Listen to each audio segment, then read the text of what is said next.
Saseni, so I'm back with Chronicles of an Entrepreneur. So, lesson number 2 from a mistake I made by buying a second-hand item, specifically an autoclave machine.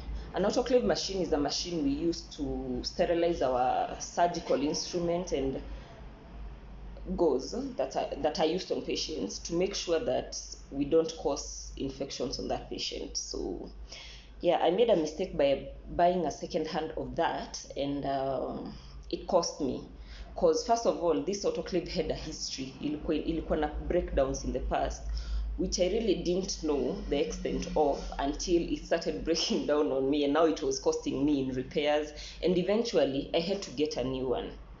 So this is what happened. When I was younger, I'm still young. When I was younger, and I used to, when I was fresh out of internship, I used to work for this gentleman on locum basis. Locum means you work and you're paid specifically for the number of days you've worked in that place. It's not a proper contract, it's just short term. So they have, that facility has a resident doctor or clinician. So when they are off or when they need to go away, they call a colleague of theirs who will cover for them, and they are paid for the specific number of days that they've worked, and then akirudi unaenda zako. So eventually I had to leave this place because this was not a long-term plan, and of course I got another job offer, and of course I took it. Kwani unaacha job kwa nini?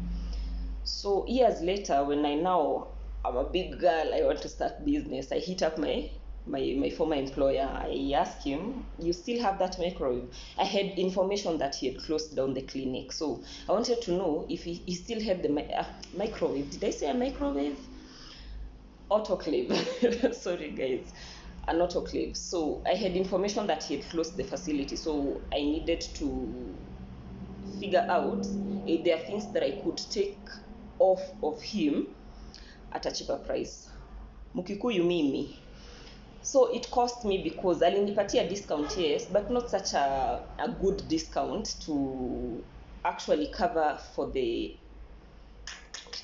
repairs that I've had to do until I've had to get another autoclave altogether. Because eventually I had to get rid of that one and get a new one, because hautashindanga kwa fundi kila every now and then, and these fundi visits are money, you see. So I bought it from him. It had a history. He mentioned of a short history. Hakuenda into detail, but later on is when I came to know where ikitu ilikuwa imekapitia. So the lesson here is, if you can avoid it, don't buy second-hand stuff, especially if it's a machine, if it's an electronic. Furniture probably, because furniture you can actually see the wear and tear, but with the machine, I think, I don't know, mimi na electronics sijuangi, but I feel like its life is a bit more different. So unless you have a good history about it, if possible, ikuwe haijawahi kukua break down at any point in its lifetime, and the closer to new the better. Like ikuwe like a closer to, like it wasn't bought so long ago, like 10 years ago, 20 years ago, maybe something newer, which I think would guarantee you a longer lifetime with you, right? So don't buy second-hand stuff, or if you're going to buy, do a good research on it before you actually buy.